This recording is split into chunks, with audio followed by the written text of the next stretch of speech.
Shalom saudaraku yang dikasihi oleh Tuhan Yesus. Saya ingin kembali membahas dalam video pastoral ini dari 1 Tesalonika pasal yang ketiga, di dalam ayatnya yang ke-13, yaitu Tuhan kuatkan hatiku. Saya akan bacakan buat kita 1 Tesalonika pasal 3 ayat 13. Demikianlah firman Tuhan. Kiranya Dia menguatkan hatimu supaya tak bercacat dan kudus di hadapan Allah dan Bapa kita pada waktu kedatangan Yesus Tuhan kita dengan semua orang kudusnya. Saudara, kita terkadang berpikir bahwa ketika saya berdoa, maka semakin banyak kata-kata doa yang kita ucapkan, kita menganggap itu semakin baik. Tapi Martin Luther mengatakan yang sebaliknya. Martin Luther mengatakan, semakin sedikit kata-kata, maka semakin baik sebuah doa. Nah, agar supaya kita bisa berdoa dengan baik, Luther berkata, kita mesti belajar dengan baik. Jadi saudaraku, saya kira bukan banyaknya kata-kata yang penting dalam sebuah doa, tapi apa isinya, apa isi kata-katanya itu yang penting. Nah, kita bisa belajar berdoa dari doa Paulus. Nas yang tadi saya bacakan ini merupakan doa Paulus. Apa yang dia minta? Di mana dia meminta adalah supaya dia meminta satu permohonan yang jarang sekali itu, saudara.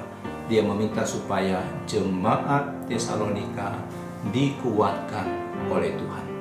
Nah, doa Paulus bagi jemaat Tesalonika ini supaya Tuhan menguatkan hati mereka, yaitu supaya tak bercacat dan kudus. Nah, Paulus sangat tertarik dengan kekudusan. Satu kehidupan yang tidak bercacat, kehidupan yang kudus, tapi untuk sampai pada kehidupan yang tidak bercacat, yang kudus itu, Paulus berdoa supaya hati jemaat Tesalonika dikuatkan.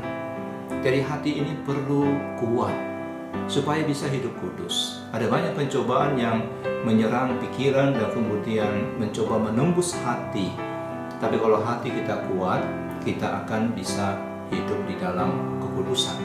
Karena hati merupakan sumber atau pusat dari kehidupan rohani kita. Dengan ada pemikiran di situ, ada perasaan, ada kehendak. Hati merupakan sumber dari semua tindakan-tindakan saudara. Nah, disitulah tersimpan motivasi dari seluruh tindakan-tindakan kita. Nah, oleh karena hati ini sangat penting sekali untuk dikuatkan supaya boleh hidup dalam kekudusan, maka Paulus ini berdoa. Dan Paulus sebelumnya mengirim juga Timotius untuk apa? Menguatkan hati jemaat. Dalam ayat yang kedua dia mengatakan, kami mengirim Timotius, saudara yang bekerja dengan kami untuk Allah, untuk apa? Menguatkan hatimu. Hati ini penting. Dan sekarang Paulus berdoa supaya bukan hanya Timotius yang menguatkan hati jemaat Tesalonika untuk hidup kudus, tapi Tuhan sendiri yang menguatkan hati mereka. Karena kalau hati mereka kuat, maka mereka akan sungguh-sungguh hidup dalam kekudusan. Mereka akan sanggup hidup dalam kekudusan. Mereka akan termotivasi hidup dalam kekudusan. Saudara, hati ini sangat perlu dikuatkan. Karena Tuhan akan menerangi juga apa yang tersembunyi di dalam kegelapan. Dan Dia akan memperlihatkan apa yang direncanakan oleh hati. Hati itu menyimpan banyak sekali hal. Hingga perlu kita, Tuhan berikan saya kekuatan hati Tuhan. Tuhan berikan saya pertolongan, kuatkan hati saya.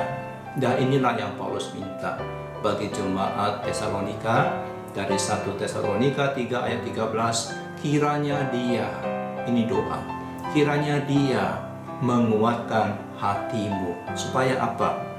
Menguatkan hati supaya tak bercacat dan kudus di hadapan Allah dan Bapa kita. Jadi hati perlu dikuatkan agar kita tak bercacat dan kudus di hadapan Allah dan di hadapan Bapa kita. Saudara, permohonan agar tak bercacat dan kudus ini diminta di dalam terang kekekalan. Ayat 13 yang tadi saya bacakan, 1 Tesalonika 3 ayat 13, dikatakan kiranya Dia menguatkan hatimu supaya tak bercacat dan kudus di hadapan Allah dan Bapa kita. Kapan itu? Pada waktu kedatangan Yesus Tuhan kita. Saudara, ketika kita berdoa, kita mesti menyadari bahwa diri kita dan orang-orang yang kita doakan sedang bergerak menuju hari kedatangan Tuhan Yesus. Oleh karena itu, unsur dari doa yang kita miliki adalah mengandung di dalamnya unsur kekekalan. Kita mesti berdoa dengan pandangan ke dalam kekekalan, karena suatu waktu kita mesti mempertanggungjawabkan perbuatan kita. Nah, di dalam perspektif kekekalan ini, maka sangat mendasar untuk kita minta agar Tuhan menguatkan hati kita, supaya kita bisa kudus dan tak bercacat. Sampai kapan? Pada waktu kedatangan Tuhan Yesus, kita didapati kudus dan tak bercacat. Dan ini kita minta dari Tuhan. Kita minta Tuhan kuatkan hati saya, supaya saya bisa kudus, saya bisa tak bercacat sampai pada waktu kedatangan Tuhan Yesus. Kapan saudara terakhir berdoa